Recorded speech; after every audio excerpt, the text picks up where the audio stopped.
So basically this course code is 9081, that is about thesis writing. So in this lesson we will have a look at the structure and headings of the thesis. के thesis का structure क्या होता है, उसके कितने chapters होते हैं और हर chapter में कौन कौन सी headings जो हैं वो compulsory हैं, यानी आपने लाजमी वो headings जो हैं वो अपने thesis के अंदर include करनी है.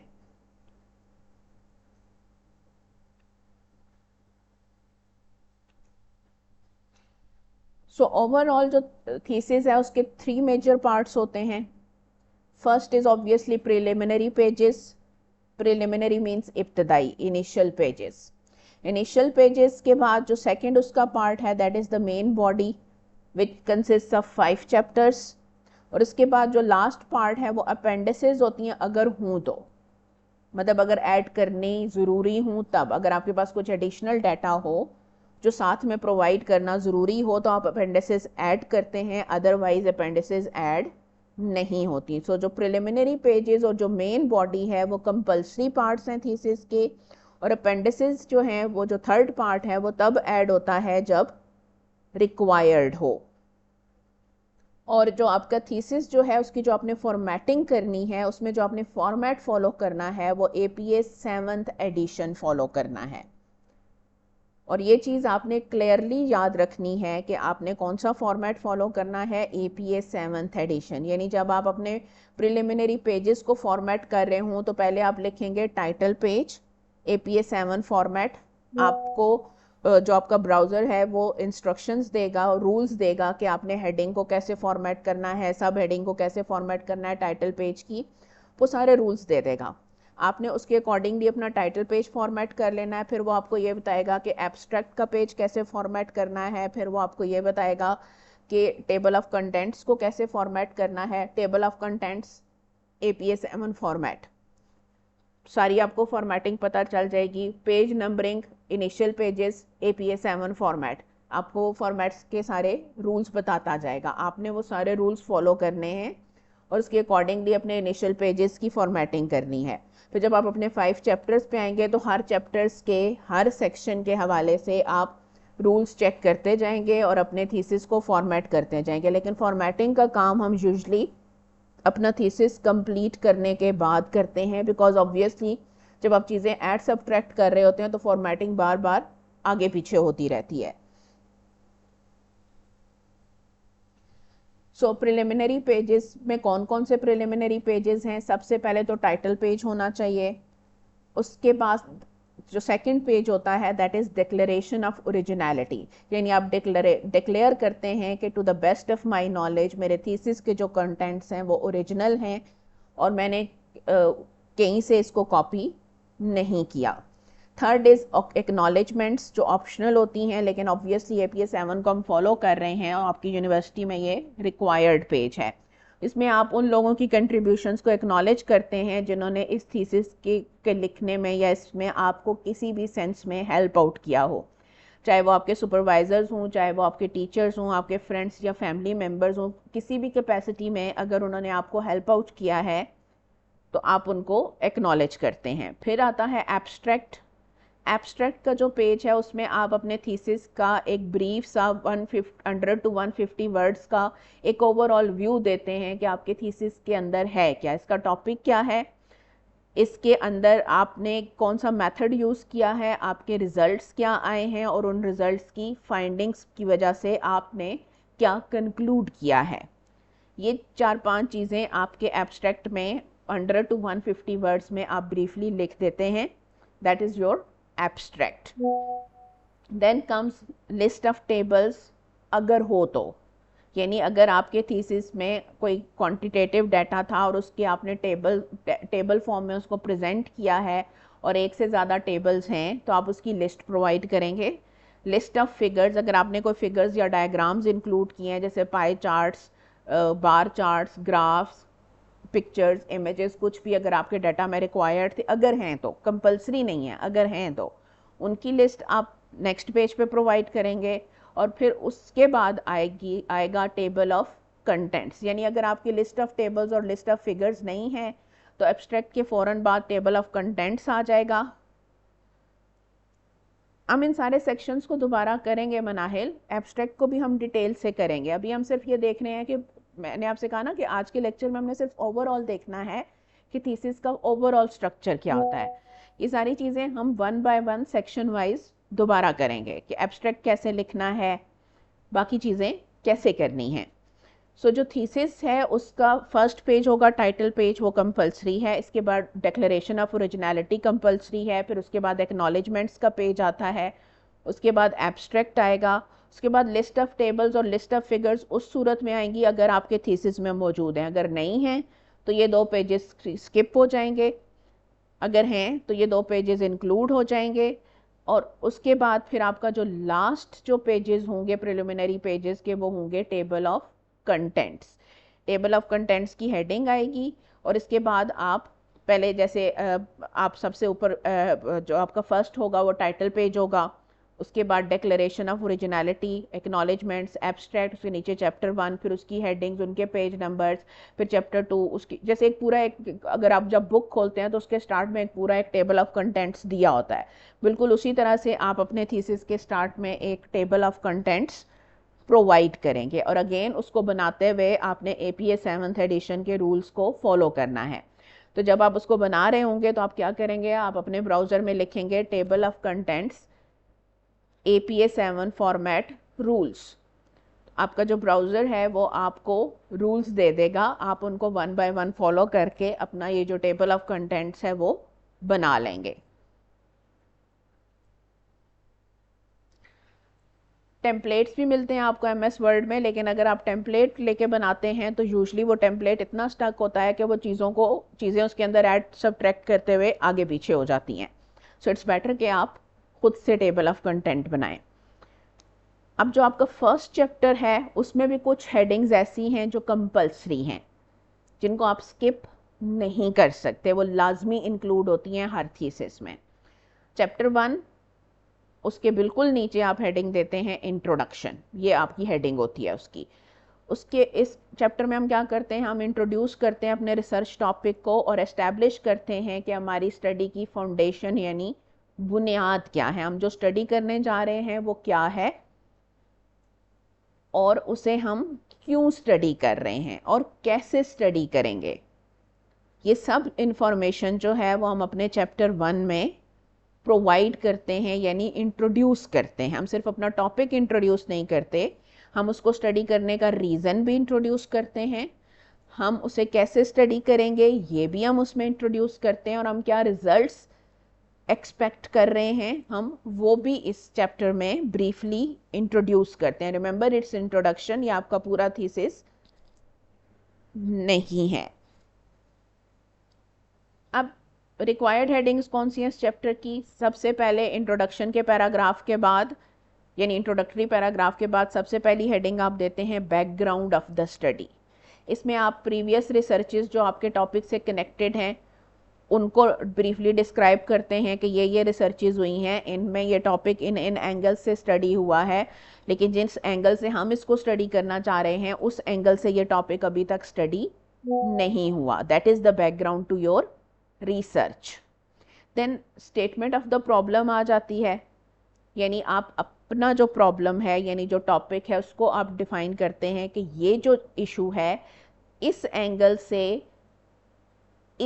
ये जो प्रॉब्लम है इसके अंदर ये अभी तक स्टडी नहीं हुआ, ये चीज़ें ऐसे हैं और ये चीज़ें ऐसे होती हैं या ऐसे हो सकती हैं और ये अभी तक स्टडी नहीं हुई।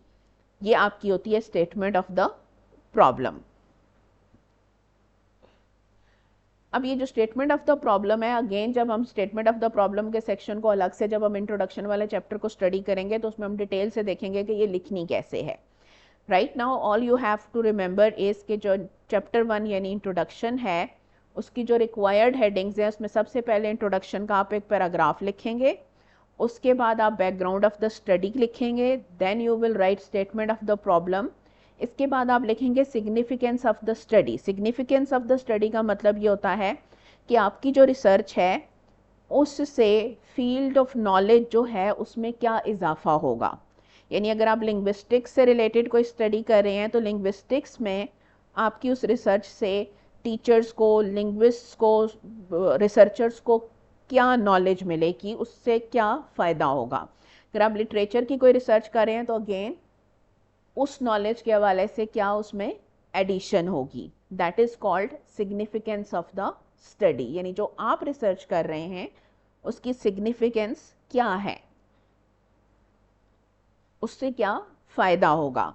देन रिसर्च ऑब्जेक्टिव्स, कि आप अपनी इस रिसर्च से क्या चीज़ें फाइंड आउट करना चाहते हैं या क्या चीज़ें प्रूव करना चाहते हैं। कुछ रिसर्चेज होती हैं वो कुछ फाइंड आउट करने के लिए होती हैं, कुछ ढूंढने के लिए, कुछ आइडेंटिफाई करने के लिए होती हैं। कुछ रिसर्चेज होती हैं जो कुछ प्रूव करने के लिए होती हैं, यानी ये चीज़ है हमने प्रूव करना है कि ये ऐसे होती है, ऐसे नहीं होती, या ऐसे नहीं होती और ऐसे हो सकती है। सो दोनों तरह की रिसर्चेज होती हैं। तो आपके ऑब्जेक्टिव्स ये भी हो सकते हैं कि आपने कुछ प्रूफ करना है, आपका ऑब्जेक्टिव ये भी हो सकता है कि आपने कुछ डिसप्रूफ करना है, आपके ऑब्जेक्टिव्स ये भी हो सकते हैं कि आपने कुछ फाइंड आउट या आइडेंटिफाई करना है, जो भी आपकी रिसर्च के ऑब्जेक्टिव्स हों। इसके बाद आते हैं next heading, that is research questions. आपके जितने रिसर्च ऑब्जेक्टिव्स होते हैं उतने ही आपके रिसर्च क्वेश्चंस होते हैं। यूजली इस लेवल पे आपकी जो रिसर्च होती है उसके 2-3 रिसर्च ऑब्जेक्टिव्स और 2-3 ही रिसर्च क्वेश्चंस होते हैं। इससे ज़्यादा ना होते हैं ना होने चाहिए, क्योंकि आप बहुत लंबी रिसर्च ना कर सकते हैं ना कर रहे होते हैं। रिसर्च क्वेश्चंस में आप जो आपके ऑब्जेक्टिव्स हैं उन्हीं को क्वेश्चंस की फॉर्म में पूछते हैं कि क्या ये चीज़ ऐसे होती है, क्योंकि आपने इन्हीं क्वेश्चंस के आगे आंसर्स ढूंढने हैं और प्रोवाइड करने हैं अपने डेटा एनालिसिस। और जो आपका जो डेटा एनालिसिस का चैप्टर है और जो आपका डिस्कशन का चैप्टर है, वो दोनों चैप्टर्स आपके रिसर्च क्वेश्चंस पे बेस्ड होते हैं, जहाँ पे आप उन्हीं क्वेश्चंस के आंसर्स ढूंढते हैं। देन जो आपकी नेक्स्ट हेडिंग होती है वो है स्कोप एंड डिलिमिटेशंस, यानी आप ये बताते हैं कि आपकी जो रिसर्च है उसका स्कोप क्या है, कि उस वो कौन कौन से एरियाज को कवर कर रही है, कौन कौन से एरियाज को कवर नहीं कर रही, और डिलिमिटेशंस यानी आपने उसको लिमिट कहाँ पे किया है। जैसे अगर आप ये कह रहे हैं कि आप एक नॉवल को स्टडी कर रहे हैं कि उस नॉवल के अंदर आप नॉवेल्स में स्टडी करना चाहते हैं कि नॉवेल्स में जो हॉरर का एलिमेंट है वो कैसे यूज़ किया जाता है व्यू पॉइंट्स को एक्सप्रेस करने के लिए, तो आप जितने नॉवेल्स लिखे गए हैं दुनिया में वो तो स्टडी नहीं कर सकते। आप जितने इंग्लिश लैंग्वेज में नॉवेल्स लिखे गए हैं वो भी स्टडी नहीं कर सकते। तो आप उसको डीलिमिट करते हैं कि आपने अपनी स्टडी को डीलिमिट किया है सिर्फ 2 नॉवेल्स पे, सिर्फ 3 नॉवेल्स पे, या सिर्फ 1 नॉवेल पे, सिर्फ एक ऑथर पे, सिर्फ 2 ऑथर्स पे, या सिर्फ 3 ऑथर्स पे। ये आपकी क्या होती है, डीलिमिटेशन। अगर आप लैंग्वेज की स्टडी कर रहे हैं तो अगर आप ये कहते हैं कि लैंग्वेज लर्नर्स जो हैं वो पिक्चर्स के थ्रू वोकेबलरी आसानी से सीखते हैं, तो आप पूरी दुनिया के लैंग्वेज लर्नर्स को स्टडी नहीं कर सकते, तो आप उसको डीलिमिट करते हैं। एक स्कूल पे, 2 स्कूलों पे, एक क्लासरूम पे, 2 क्लासरूम्स पे, 20 स्टूडेंट्स पे, 30 स्टूडेंट्स पे, that is known as delimitation. तो इस हेडिंग के अंदर आप अपना स्कोप और अपनी डीलिमिटेशंस बताते हैं। And then the last heading is organisation of the thesis.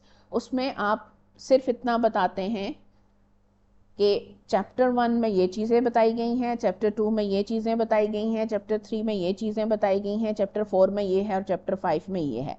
एक एक 2-2 सेंटेंसेस में, हार्डली 1 पैराग्राफ, मतलब ब्रीफ डिस्क्रिप्शन है ये आपके थीसिस की, दैट्स इट। सो जो आपका पहला चैप्टर है यानी चैप्टर 1 इंट्रोडक्शन, जो आपके टॉपिक को क्या करता है, it introduces the research topic and establishes the foundation of the study. So what are its required headings? Background of the study, statement of the problem, significance of the study, research objectives, research questions, scope and delimitations, and then organization of the thesis.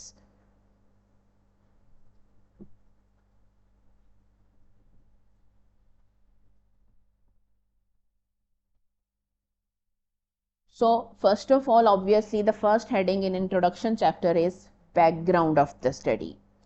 So background of the study में सबसे पहले तो आप अपना जो research area है उसको introduce करते हैं कि ये मेरा रिसर्च एरिया है। Like let's suppose if you are going to study के वोकेबलरी जो है वो पिक्चर्स के थ्रू लर्नर्स जल्दी सीखते हैं, their learning process becomes quicker or their retention becomes better if they are learning vocabulary with the help of pictures or images or activities.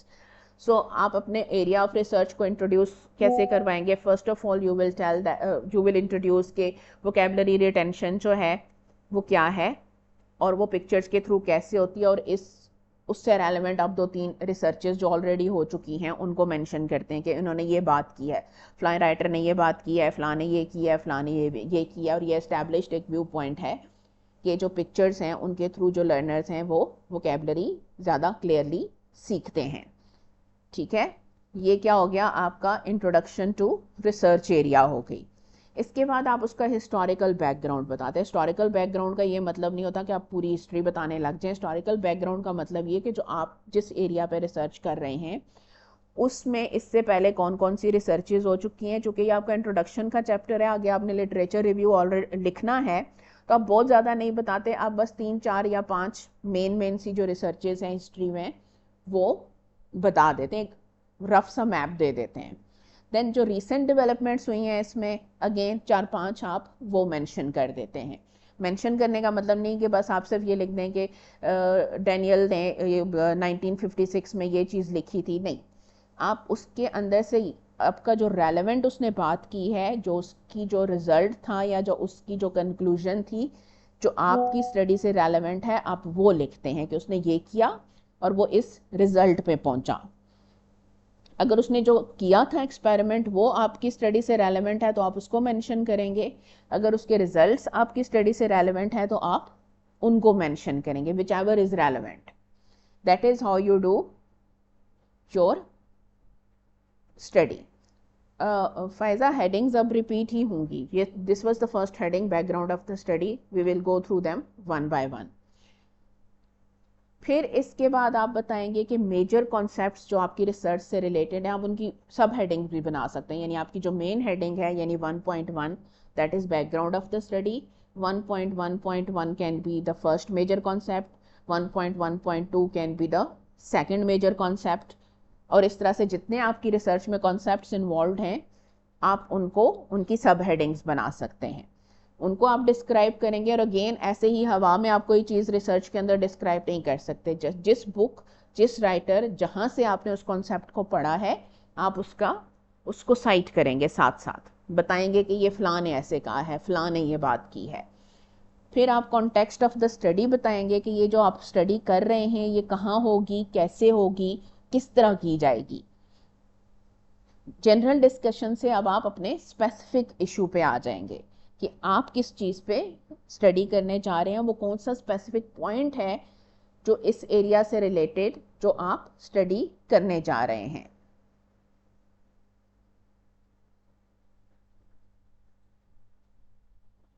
अब आ गई आपकी स्टेटमेंट ऑफ द प्रॉब्लम। अब statement of the problem में आपने क्या क्या include करना है? सबसे पहले तो आपने अपना रिसर्च इशू इंक्लूड करना है कि आप किस चीज़ पे रिसर्च करने जा रहे हैं, यानी वो मसला क्या है जो आप सर्च करें। Like let's suppose if you are saying कि जो स्टूडेंट्स हैं अगर उन्हें लर्निंग वोकेबलरी की लर्निंग करानी हो तो अगर उन्हें एक्टिविटीज़ के थ्रू लर्निंग कराई जाए तो उनकी जो लर्निंग है वो क्विकर होती है एज़ कम्पेयर टू अगर उन्हें सिर्फ वर्ड्स मीनिंग्स दे दिए जाएं। तो ये क्या है? ये आपका रिसर्च इशू है। तो सबसे पहले आप ये बताएंगे, फिर आप जो गैप है यानी आपने कैसे इस्टेब्लिश किया कि ये रिसर्च जो है, अब ज़ाहिर है ये तो बहुत सारे जगहों पे ये रिसर्च हुई होगी, अब आपका रिसर्च गैप क्या है कि जो आपका जो एरिया है, लाइक लेट्स सपोज कि आप किसी विलेज में ये रिसर्च करना चाह रहे हैं, तो आप ये कहते हैं कि ये सिंधी स्पीकिंग लर्नर स्टूडेंट्स पे ये रिसर्च इससे पहले नहीं हुई, कि क्या ऐसा है कि वाकई ही में वहाँ पे भी बच्चे जो हैं वो एक रूरल बैकग्राउंड के बच्चे या एक सिंधी स्पीकिंग कम्युनिटी के बच्चे या एक स्लम के बच्चे भी जो हैं वो एक्टिविटीज़ के थ्रू ज़्यादा बेटर वोकेबलरी सीखते हैं as compare to those learners जो कि किसी एक अच्छे एलीट स्कूल में लर्निंग कर रहे हों। तो ये आपका क्या है? एग्जिस्टिंग गैप है। तो आप इसके बाद आप उसको लिखेंगे, और चूंकि ये एक ही पैराग्राफ होता है स्टेटमेंट ऑफ द प्रॉब्लम, तो आप बहुत लंबे लंबे सेंटेंसेस नहीं लिखेंगे, वो आप already background of the study में बता चुके हैं। यहाँ पे आपने उसको सिर्फ ब्रीफ करके लिखना है, brief to the point and concise, यानी सारी डिटेल्स भी हों लेकिन ब्रीफ भी हो। फिर जो प्रीवियस स्टडीज़ की लिमिटेशन थी, यानी किस वजह से आपका ये गैप बना, प्रीवियस स्टडीज़ में क्या कमी थी वो आप बताएंगे, इस रिसर्च की ज़रूरत क्यों है वो बताएंगे। अब एक अच्छी प्रॉब्लम स्टेटमेंट में क्या होना चाहिए, वो स्पेसिफिक होनी चाहिए यानी टू द पॉइंट होनी चाहिए, क्लियर होनी चाहिए यानी पढ़ते हुए समझ आनी चाहिए हर बात, ऐसा नहीं कि गिचमिच सी हो जाए और कुछ समझ ही ना आए, और रिसर्चेबल टॉपिक होना चाहिए, ऐसा कोई चीज़ नहीं होनी चाहिए जिस पे रिसर्च करना पॉसिबल ही ना हो। सो आपकी जो स्टेटमेंट ऑफ द प्रॉब्लम है उसमें क्या होना चाहिए, आपका रिसर्च इशू होना चाहिए, एग्जिस्टिंग गैप होना चाहिए, प्रीवियस स्टडीज़ की लिमिटेशंस मेंशन होनी चाहिए, प्रेजेंट रिसर्च की ज़रूरत क्यों है ये आपने बताना है, और एक अच्छी प्रॉब्लम स्टेटमेंट में क्या होना चाहिए, को कैसा होना चाहिए, उसे स्पेसिफिक यानी टू द पॉइंट होना चाहिए, it should be clear and it should be researchable. So I hope statement of the problem is clear now. Again, remember, this is just a brief intro of each section. We will do them in detail later on with examples.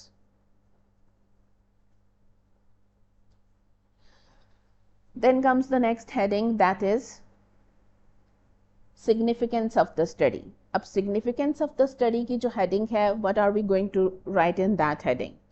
So इस heading में हम क्या लिखेंगे, academic importance first of all, कि आप जो research कर रहे हैं उसकी एकेडमिक पॉइंट ऑफ व्यू से क्या इम्पोर्टेंस है, यानी जिस फील्ड में आप रिसर्च कर रहे हैं, लिंग्विस्टिक्स में कर रहे हैं, लिटरेचर में कर रहे हैं, उस फील्ड के अंदर आपकी रिसर्च क्या कंट्रीब्यूट करेगी, practical contribution, practically let's suppose कि टीचर्स को ये कोई हेल्प प्रोवाइड कर सकती है, पॉलिसी मेकर्स को ये कोई आपकी रिसर्च कोई हेल्प प्रोवाइड कर सकती है, स्टूडेंट्स को कोई हेल्प प्रोवाइड कर सकती है, रिसर्चर्स को फ्यूचर में कोई हेल्प प्रोवाइड कर सकती है, कोई ऐसी कोई प्रैक्टिकल कंट्रीब्यूशन है अगर आपकी रिसर्च की, तो वो उसकी सिग्निफिकेंस है।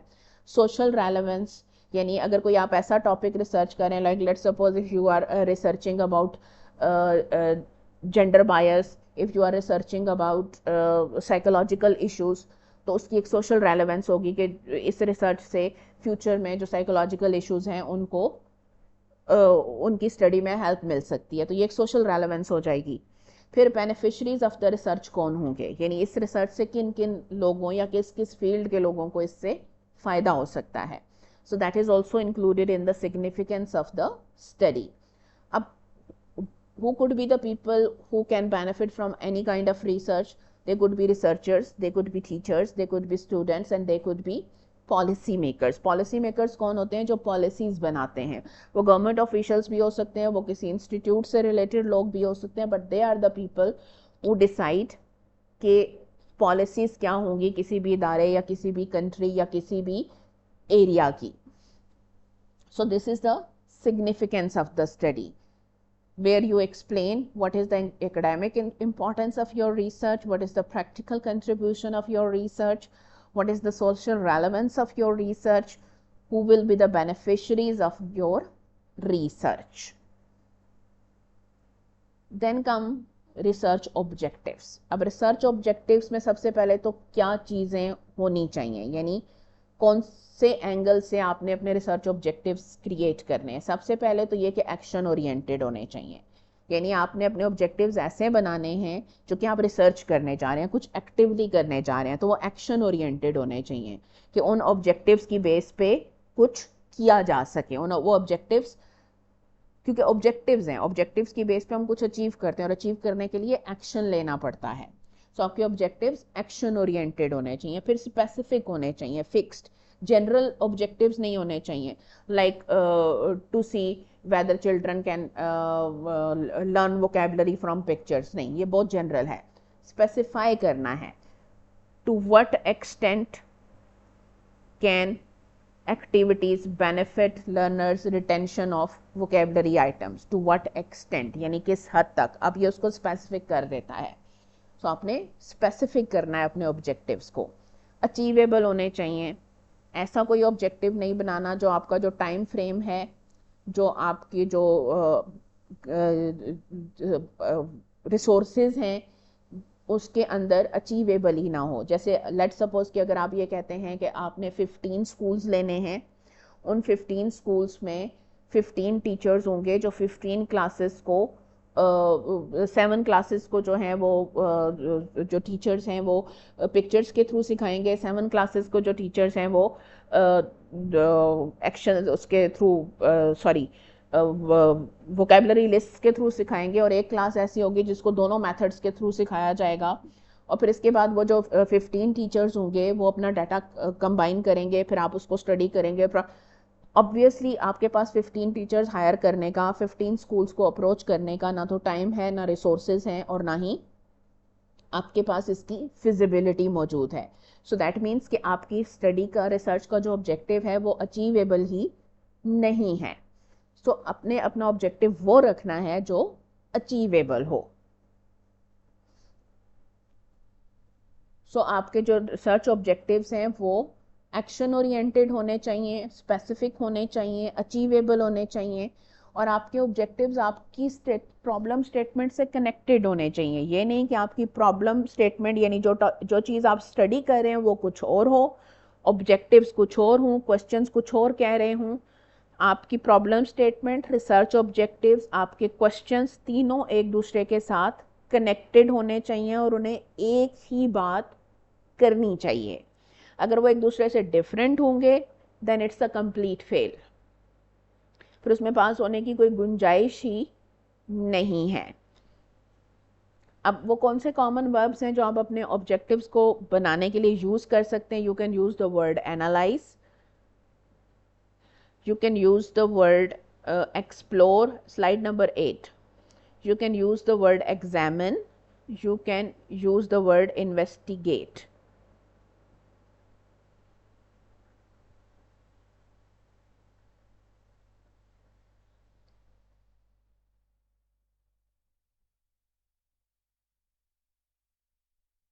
Then come research questions. अब जो research questions हैं उनकी कुछ requirements होती हैं, अगर वो उन requirements को fulfill ना करें तो they are wrong। और अगर आपके रिमेंबर, अगर आपकी प्रॉब्लम स्टेटमेंट, रिसर्च ऑब्जेक्टिव्स और रिसर्च क्वेश्चंस अगर करेक्ट नहीं है, एक दूसरे के साथ कनेक्टेड नहीं है, क्लियर नहीं है, तो आपकी रिसर्च जो है वो एक कंप्लीट फेलियर है। सो रिक्वायरमेंट्स क्या है रिसर्च क्वेश्चंस की? फर्स्ट वन इज कि उन्हें ऑब्जेक्टिव्स के साथ डायरेक्टली लिंक्ड होना चाहिए, ये फर्स्ट और बेसिक रिक्वायरमेंट है। दूसरी रिक्वायरमेंट क्या है कि that your research questions should be clear and focused. Clear हूँ, पढ़ते हुए समझ आने चाहिए क्लियरली, तो एम्बिग्विटी नहीं होनी चाहिए, और फोकस्ड होने चाहिए, हर क्वेश्चन को किसी एक पॉइंट पे फोकस होना चाहिए। रिसर्चेबल हूँ यानी जो आपने क्वेश्चन बनाया है उस पर रिसर्च भी हो सकती हो। मेजरेबल थ्रू डाटा एनालिसिस, जो चीज़ आप, जो क्वेश्चन आप कर रहे हैं उसका आंसर आप डाटा एनालिसिस के थ्रू फाइंड आउट कर सकते हो। अगर डाटा एनालिसिस के थ्रू उसका आंसर पॉसिबल नहीं है तो रिमूव दैट क्वेश्चन और rephrase it in a way where it can fit the data. Otherwise उस रिसर्च क्वेश्चन को वहाँ पे नहीं होना चाहिए, it's a wrong research question. Each objective should correspond to a research question. In other words, जितने आपके ऑब्जेक्टिव्स हैं उतने ही रिसर्च क्वेश्चंस होने चाहिए, या फिर जितने आपके रिसर्च क्वेश्चंस हैं उतने ही आपके रिसर्च ऑब्जेक्टिव्स होने चाहिए।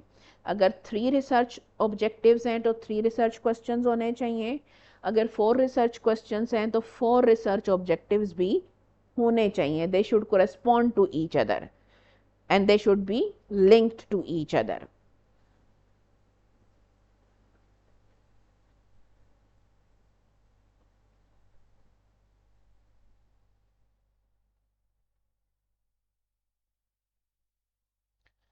Then the next one is scope and delimitations.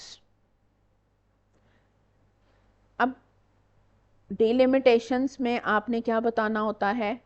Scope क्या है? व्हाट द स्टडी कवर्स, यानी आपकी स्टडी कौन कौन से एरियाज को कवर कर रही है, इसमें क्या क्या चीज़ें इंक्लूडेड होंगी, वो आपका स्कोप है। और डिलिमिटेशंस क्या हैं? वो चीज़ें जो आपकी स्टडी नहीं करेगी, वो चीज़ें जो ये एक्सक्लूड कर देगी। लाइक आपकी स्टडी सिलेक्टेड टेक्स्ट को स्टडी करेगी, दुनिया की सारी रेलेवेंट टेक्स्ट को स्टडी नहीं करेगी। जैसे अगर आप हॉरर नॉवेल्स को स्टडी करने जा रहे हैं तो आप 1 या 2 नॉवेल्स को स्टडी करेंगे, आप दुनिया के सारे हॉरर नॉवेल्स को स्टडी नहीं कर रहे, तो ये आपकी क्या है, डीलिमिटेशन है। स्कोप क्या है कि आपकी स्टडी हॉरर नॉवेल्स को स्टडी करेगी।